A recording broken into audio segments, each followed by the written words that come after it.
తిరుపతిలో మంత్రి టీజీ వెంకటేష్ మాట్లాడుతున్నారు. ప్రత్యక్ష ప్రసారం ద్వారా చూద్దాం. ఇబ్బందులు అనేది కొద్దిగా తగ్గచ్చు, అంతేగాని 4 జిల్లాలకు విభజన అయితే 4 జిల్లాలకు ఇబ్బంది, రాయల తెలంగాణ అయితే ఈ 2 జిల్లాలకు క్వశ్చన్ మార్క్ గా ఉంటుంది, కొద్దిగా ఇబ్బందిగానే ఉంటుంది. అందుకే నేను అనేది ఇది పెద్ద మనసు చేసుకొని వాళ్ళని ఒప్పించే విధంలో తిరుపతి క్యాపిటల్ అంటే అక్కడ వాళ్ళు గిల్లినట్లు కాదయ్యా.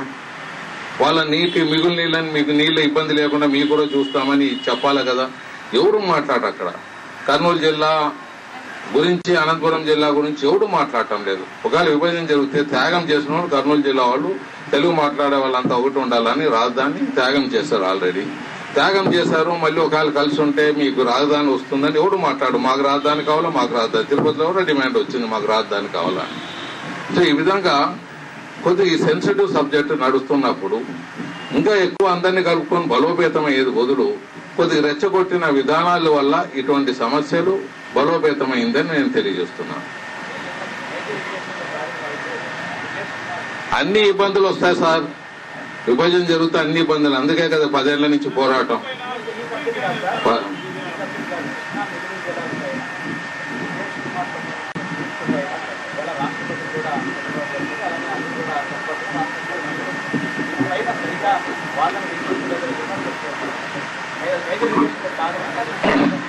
ఇది మేజర్ ఇరిగేషన్ వారికి సంబంధం అండి. మేజర్ ఇరిగేషన్ మినిస్టర్ కూడా చాలా క్లారిటీగా ఇచ్చాడు.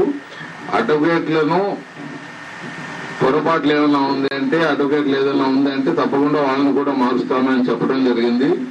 అడ్వకేట్లు ఏదైనా లోపాలు ఉన్నాయంటే తప్పకుండా మారుస్తామనటం జరిగింది.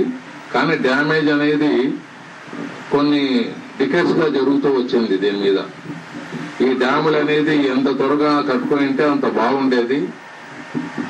అన్ని ప్రభుత్వాలు, తెలుగుదేశం పార్టీలో కానీ, లేకపోతే రాజశేఖర రెడ్డి గారు ఉన్నప్పుడు కానీ, లేకపోతే ఇప్పుడు కానీ ఆ స్పీడ్ అందుకోలేదు. ఇప్పుడు కొద్దిగా స్పీడ్ అందుకున్నా ఈ జడ్జిమెంట్ కొద్దిగా బండ పడినట్లయింది.